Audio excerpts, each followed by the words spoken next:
오늘이 8월 19일입니다.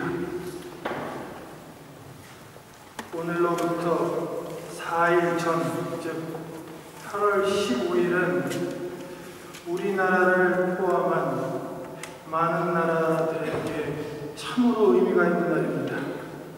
왜냐하면 특별히 동아시아에서는 일제강점에서 해방된 날이기 때문입니다. 우리는 이 날을 광복절로 지킵니다. 어떤 사람들은 이 날을 해방이다, 어떤 사람들은 광복이다 이야기합니다. 재미있는 예로 북한은 이 날을 해방절이라 지킵니다. 정식 명칭은 민족해방기념일. 근데 그 의미가 상당히 왜곡되어 있고 날조되어 있습니다. 제가 전문을 그대로 이렇게 읽어보겠습니다. 민족해방기념일은 김일성 장군이 항일혈전을 통해 찾아주신 조국 해방의 날이다. 해방은 해방인데 독재자가, 우상화된 독재자 한 사람이 해방시킨 날로 왜곡되어 있습니다. 또한 날조되어 있습니다. 제가 왜 왜곡됐다, 날조됐다 이야기하냐면 성경은 모든 해방과 죄사함을 하나님이 하시는 것으로 선포합니다. 어떤 인간도, 어떤 우상화된 독재자도 하나님의 자리를 대신할 수는 없습니다.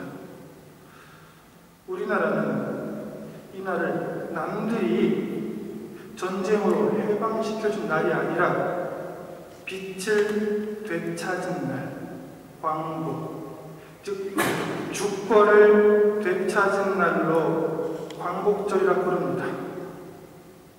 성경에도 이러한 역사가 있습니다. 즉 강제로 점령당했다가 혹은 포로됐다가 해방되는 경험을 한 역사들이 나옵니다.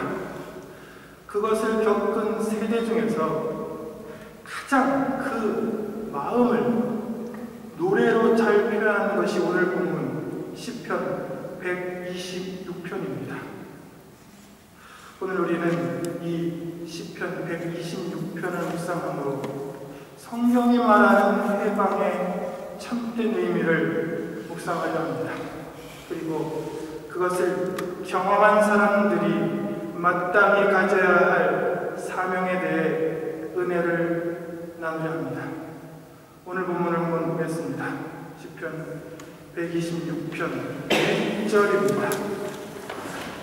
포로되었다가 해방된 것을 꿈으로 표현하는 노래, 시편 126편 1절을 한번 보겠습니다.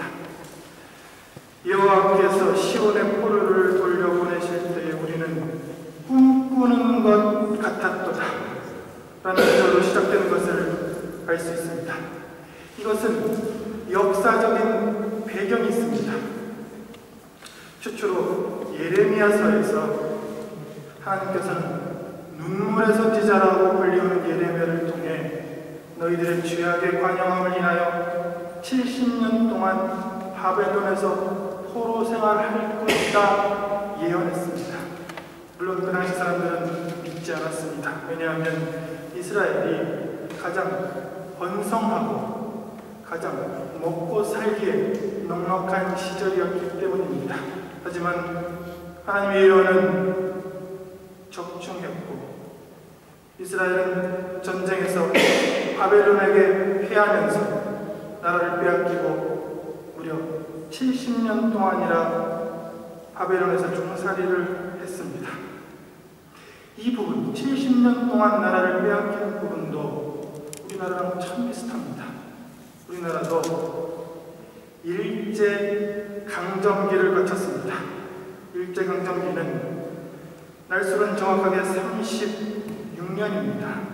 1910년 8월 29일부터 1945년 8월 15일 광복절까지 약 36년의 일제강점기를 우리도 겪었습니다. 여기서 제가 용어를 하나를 분명히 하겠습니다. 일제강점기. 보통 우리는 일제시대다 혹은 어른들은 외정시대다만 이야기합니다. 하지만 공식적으로 우리나라는 이 36년의 시기를 일제강점기로 표기하기로 제정했습니다. 왜냐하면 일제시대, 외정시대는 일본 사람들의 입장에서 만든 단어입니다. 그리고 우리에게 주입시키고 교육시켰습니다. 우리 입장에서는 우리의 국권과 우리의 나라 영토를 강제로 점령당한 억울한 시기입니다. 그렇게 우리는 이 36년의 기간을 일제강점기라고 이야기합니다. 그런데 우리보다 약 2배 정도 70년의 포로 생활을 이스라엘이 바벨론으로부터 했습니다. 이 70년이라는 세월은 하나의 문제가 있는데 그것은 1세대들이 다 죽었습니다. 즉, 이 시편을 쓴 세대들은 2세대, 3세대 사람들입니다. 이 사람들은 직접 전쟁을 경험하거나 포로로 끌려가거나 압제당하는 모습을 보지 못했습니다. 심지어는 해방될 것이라는 꿈조차 꾸지 않았습니다. 근데 갑자기 해방의 날, 기쁨의 날을 맞이합니다. 그리고 그들은 이렇게 표현합니다. 성경 말씀대로 이것은 믿지 못할 정도다. 우리가 마치 꿈꾸는 것 같았도다. 한국말에 정말 기쁜 일이 생기면 이게 꿈인가 생신가라는 말이 있습니다. 성경의 표현대로 이 사람들은 마치 이것을 꿈꾸는 일처럼 아주 기뻐했습니다. 근데 이 1절에 아주 중요한 신앙이 숨어 있습니다. 이 사람들이 직접 전쟁과 포로됨을 겪은 사람들이 아닌데 이들의 신앙에 여호와 하나님이 모든 것을 주장하신다는 여호와 신앙이 있습니다. 이 신앙은 전승된 것입니다. 1절 보면 주어가 여호와께서 시온의 포로를 돌려보내실 때에 이런 표현이 나옵니다. 사실 정치적으로 보면 이 포로 해방 사건은 바벨론 왕 고레스의 칙령으로 이루어졌습니다. 즉 고레스가 칙령에 모든 포로를 고향으로 돌려보내고 그들의 종교와 나라를 인정하고 그 나라를 다시 재건할 것을 허락합니다.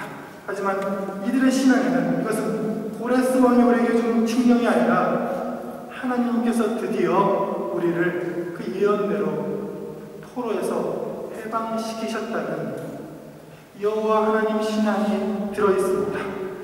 근데 놀라운 것은 이 신앙이 1세대의 신앙이 아니라 2세대, 3세대의 입에서 나왔다는 것입니다. 즉, 먼저 신앙을 가진 우리들, 우리 교회, 우리의 신앙인들의 사명이 무엇인가? 그것은 우리 입에서 나오는 이 고백이 우리의 자녀, 그리고 우리의 손자, 우리의 자손들에게서도 나와야 한다는 것입니다. 그것이 나오도록 그들에게 신앙을 전승하는 것이 오늘 성경 시편 126편이 말하는 여호와 하나님 신앙의 전승입니다. 그리고 그것은 먼저 구원받은 그리스도인들의 마땅한 사명입니다.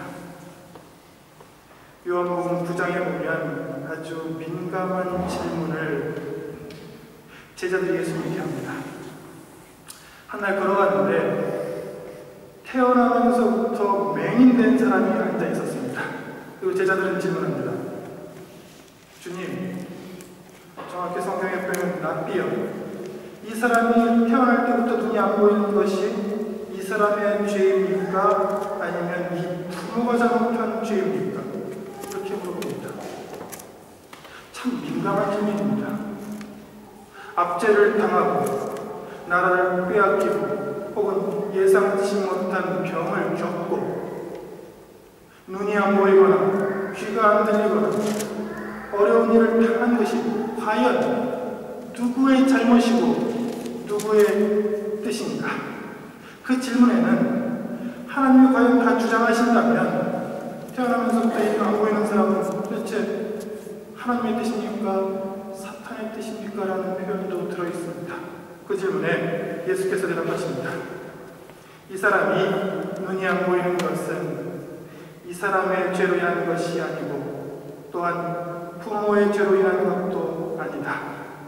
그것은 그에게 하나님이 하시는 일을 나타내시고자 하는 하나님의 뜻이다. 그리고 대답으로만 멈추지 아니하시고 진흙을 이겨서 그의 눈에 바르고 실로암 목가에 가서 씻으라 명하신 후에 그의 눈을 낫게 해주셨습니다. 즉, 그 사람의 입장에서 보면 그날은 난 나면서부터 불행하다고 느꼈는데 그날은 하나님께서 생사화복을 중환하신다는 것을 깨닫는 날이었습니다. 그리고 그날은 세상의 구원이 오직 예수 그리스도로부터 온다는 것을 경험한 날이었습니다. 그러므로 성경은 말합니다. 모든 불행, 압제, 병, 어려움 속에서도 그럼에도 불구하고 하나님이 모든 것을 주장하신다. 하나님이 생과 사와 화와 복을 주장하시고 하나님은 늘 우리를 압제와 고통 속에서 해방시키는 분이시다. 성경은 말합니다. 그리고 이 모든 것이 우리에게 닥쳐오는 것은 해방과 구원이신 예수 그리스도를 깊이 만나게 하려 하십니다. 성경은 말합니다. 축원하옵기는 우리들 먼저 죄와 사망에서 해방을 맛본 우리 그리스도인들이 하나님의 역사하심을 먼저 증언하고 감사하며 찬송하며 이 예배를 계속 전승하여서 다음 세대에게 이 신앙을 전승하시기를 예수님의 이름으로 축원합니다. 신앙의 전승뿐만 아니라 아직 해방을 맛보지 못한 사람들에 대한 기도도 이 시편 126편의 참으로 중요한 주제입니다. 이 시편 126편 4절에 보면 이런 기도가 나옵니다. 여호와여 우리의 포로를 남방 시내들같이 돌려 보내소서. 근데 이 기도 전에 2절과 3절은 기쁨의 찬양입니다. 우리의 입에 찬양이 넘쳤도다. 우리의 혀 끝에 찬양이 넘쳤도다. 근데 그들은 자신들이 구원받은 것을 기뻐하는 것은 당연했습니다. 하지만 그곳에 머물지 아니하고 아직 포로로 잡혀있는 동포들을 위해 기도하기 시작합니다. 즉 구원의 기쁨은 누리는 것은 당연합니다. 하지만 구원의 기쁨은 죄와 사망에서의 해방, 이 모든 것은 사명이 따릅니다. 어떤 사명이냐면 아직 구원받지 못한 동포와 이웃에 대한 기도, 중보기도의 사명이 그 뒤를 따릅니다.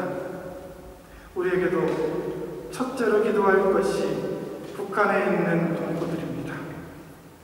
일제보다도 더 악랄한 공산당의 압제를 지금까지 받고 있습니다.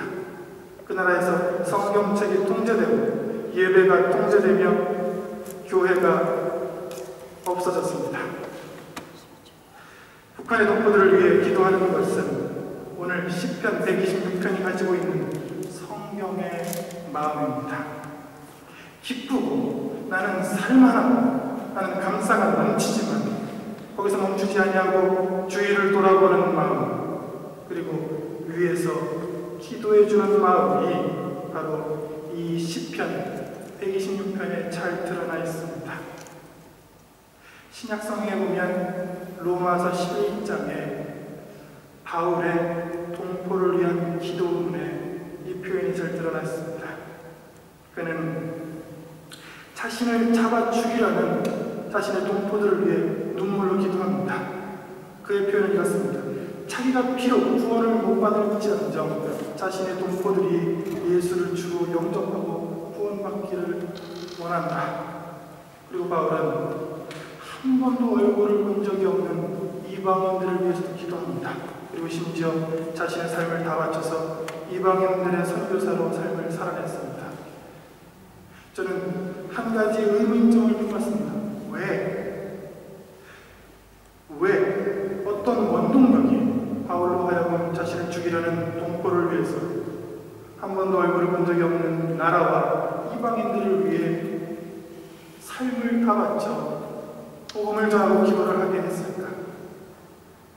로마서 11장 말대로 바울은 이스라엘 사람이며 아브라함 족속 베냐민 지파 거기에다가 로마 시민권을 가지고 있고 가말리엘이라는 당대 최고의 학문을 배운 자였습니다. 남부럽지 않은 가문, 남부럽지 않은 지식, 학식을 가지고 있는데 왜 그가 자신의 삶을 다 바쳐 결혼도 하지 아니하고 이방인들을 위해 동포를 위해 기도하며 선교의 삶을 살아냅니까? 어떤 사람들은 최고의 학문을 위해 일생을 다 바치기도 합니다.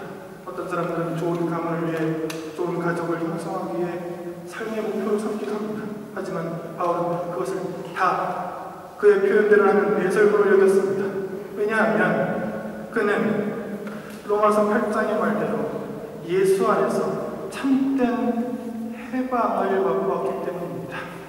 로마서 8장 1절 2절 유명한 구절입니다. 그러므로 이제 그리스도 예수 안에 있는 자에게는 결코 정죄함이 없느니 이는 그리스도 안에 있는 생명의 성령의 법이 죄와 사망의 법에서 너를 해방하였습니다. 아멘.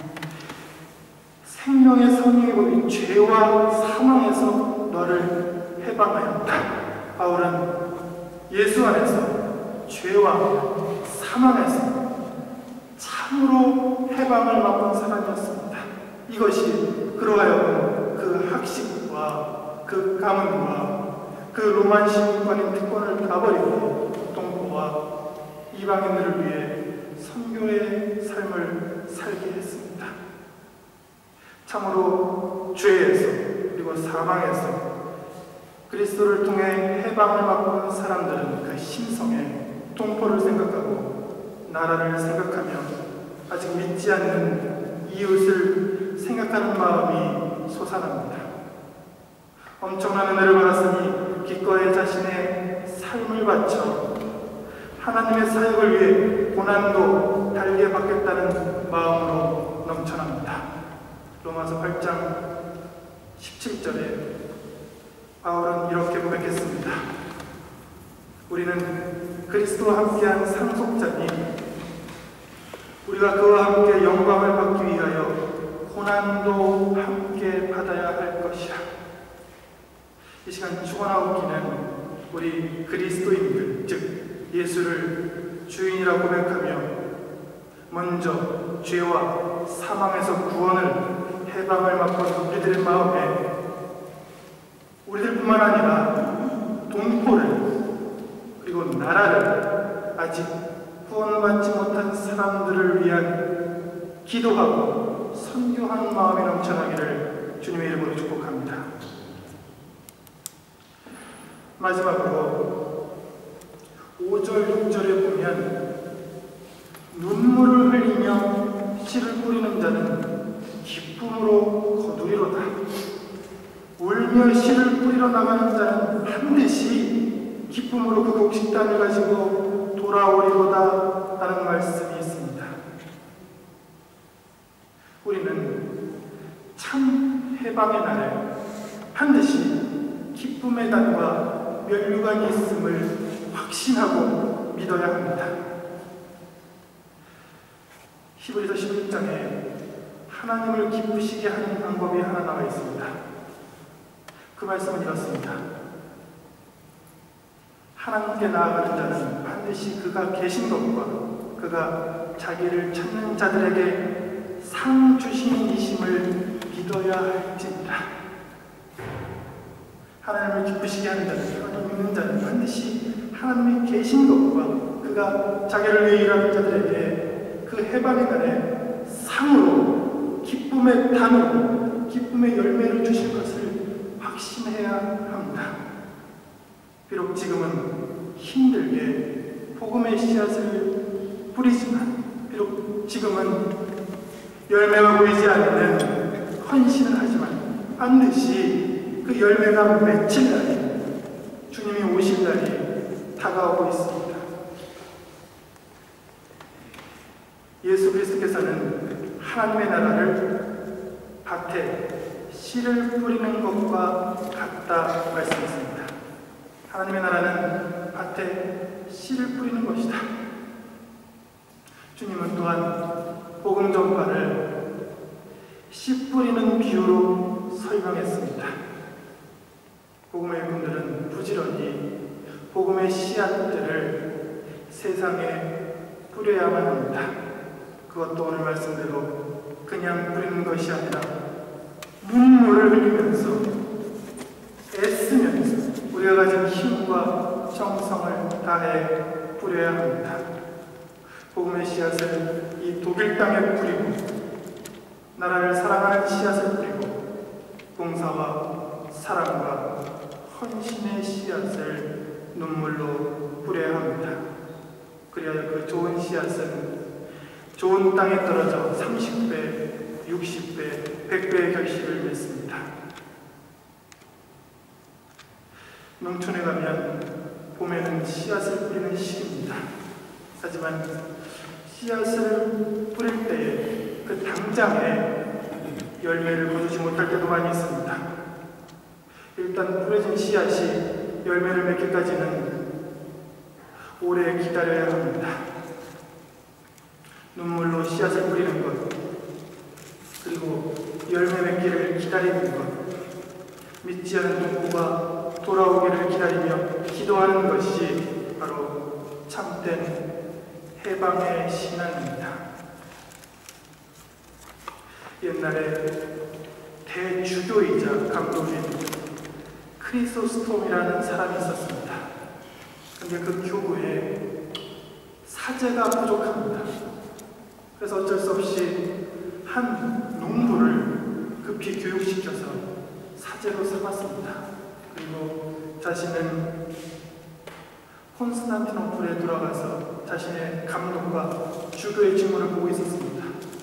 그런데 아무래도 마음이 불편합니다. 마음속에 내가 괜히 준비가 부족한 사제를 세워서 커다란 잘못을 하나님께 저지른 것은 아닌가 생각했습니다.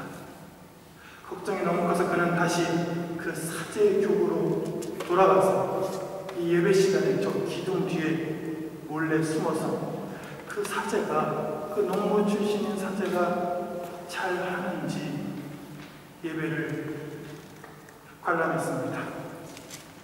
근데 그 농부 출신인 사제가 얼마나 간절히 눈물을 흘리면서 애절하게 예배를 직도하는지 그 감독인 크리소스톰이 눈물을 흘리고 끝내는 예배 마지막에는 이 강단 앞에 나와 자신을 축복해달라고 부탁합니다. 이 농부 출신인 사제는 깜짝 놀랍니다. 대주교이자 감독이신 분이 자기 같은 천한 사제 앞에 무릎을 꿇고 기도를 해달라고 하는 것입니다. 그리고 거절합니다. 감독님 왜 그러십니까? 일어나십시오. 그 감독인 크리소스톰이 이렇게 이야기합니다.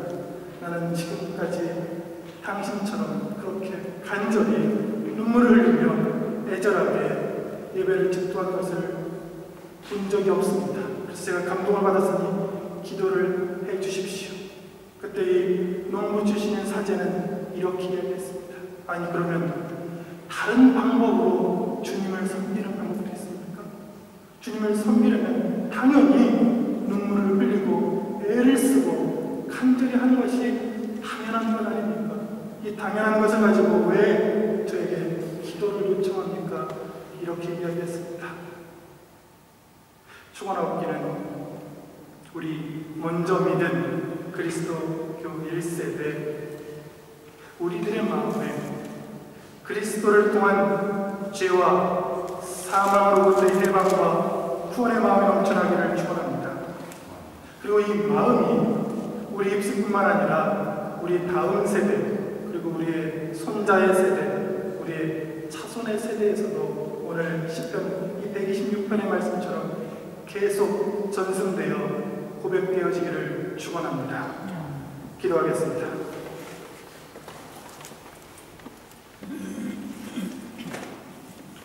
살아계신 하나님 감사합니다. 주께서 과연 우리의 삶과 죽음과 우리의 고난과 우리의 복을 주장하십니다. 먼저 믿은 우리가 우리 마음속에 하나님이 이 모든 것을 주장하신다는 신앙을 굳건히 하며 그리스도 안에서 죄와 사망으로부터의 해방을 맛보고 또한 그것은 멈춘 것이 아니라 믿지 않는 동포를 위해 기도하며 우리의 자손들의 입속에서도 그 신앙이 전승되도록 선교사의 사명을 다하도록 주여 믿음과 은혜를 더하여 주옵소서. 예수 그리스도 이름으로 기도합니다. 아멘.